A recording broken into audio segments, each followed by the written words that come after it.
জয় মা লক্ষ্মীর জয়।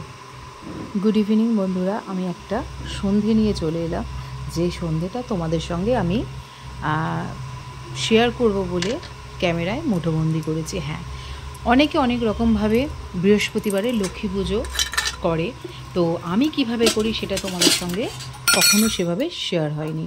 তো চলে এলাম, দেখো আজকে বৃহস্পতিবার। আর দেখো, আর বৃহস্পতিবারে কিন্তু আমি থালা বাসন মাজা ঘষা করি, ঘট মাজি। অনেকেই আছে করে, আবার অনেকে আছে বছরে ঘট মাজে, এরকম ধরনের হয়। তো দেখো, আমি সমস্ত রকম থালা বাসন মেজে তোমার লক্ষ্মী পুজো করবো বলে, বৃহস্পতিবারে লক্ষ্মী পুজো, এটা নিত্য লক্ষ্মী পুজো।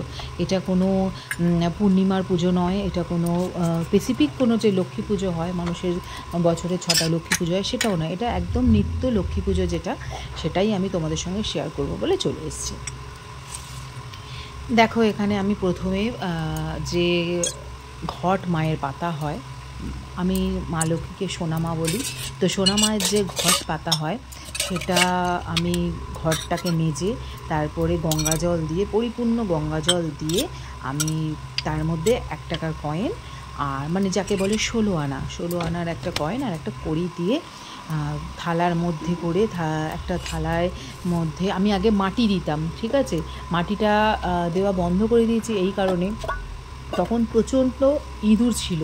এবার ইঁদুরে সেই মাটি নড়িয়ে দেয়, যাই হোক, ওই যখন শুকিয়ে যায় মাটিটা নড়িয়ে দেয়। আর মাটির ওপরেই আমি দিতাম তোমার ধান, দুব্বো আর একটু ফুলের কুঁচি, যা ফুল থাকুক সেই ফুল দিয়ে আমি মা লক্ষ্মীর ঘর স্থাপন করি প্রত্যেক বৃহস্পতিবার।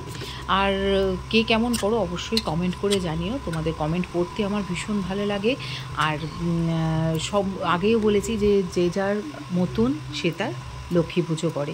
তো আমার লক্ষ্মী পুজো আমি দেখে এসেছি ছোটোবেলা থেকে, যে যেমন মানে আমি যেমন দেখে এসেছি সেরকমভাবেই আমি লক্ষ্মীর ঘট পাতি। আর কোনো বাধ্যবাধকতা নেই যে আমার লক্ষ্মী ঠাকুরকে লক্ষ্মী পুজোর দিনকে, মানে বৃহস্পতিবারে আমাকে এইটাই দিতে হবে, ওটা না হলে হবে না। তবে হ্যাঁ, আমি একটা জিনিস করি, সেটা হচ্ছে ধুনোটা দেওয়ার চেষ্টা করি বৃহস্পতিবার। ধূপ তো মানে প্রত্যেক দিন প্রতিনিয়ত দুবেলা করে তো দেওয়া হয়, কিন্তু ধুনোটা বেসিক্যালি বৃহস্পতিবারে দিলে বেশ লাগে।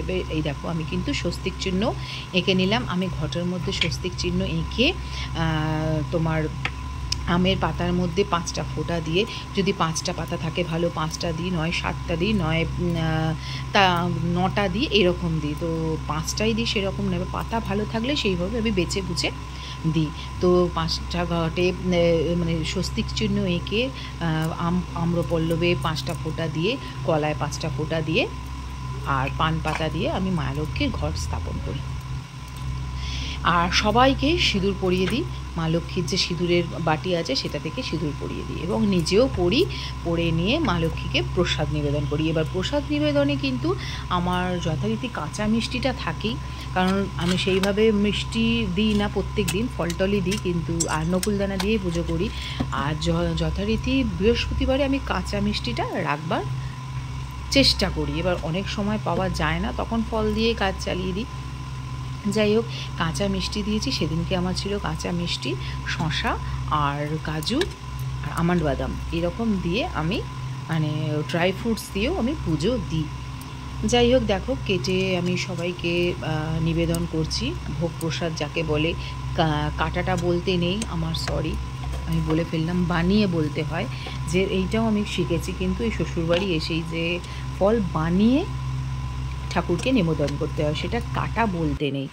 যাই হোক, এখানে দেখো তোমার সঙ্গে শেয়ার করছি, কেমন লাগছে বলো। ভোগ দর্শনে দুর্ভোগ কাটে, এটা কিন্তু আমি ছোটোবেলা থেকে শুনেছি।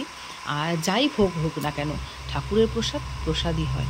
তো আমি সমস্ত রকম ব্যবস্থা করে সকালবেলা আমি কিন্তু সব ব্যবস্থা করে, মোছামুছি করে, ঠাকুরকে মুছিয়ে সব কিছু করে রাখি। সন্ধেবেলাটায় নাম হয়ে গেল, লক্ষ্মী ঠাকুরের নাম নেওয়া হয়ে গেল।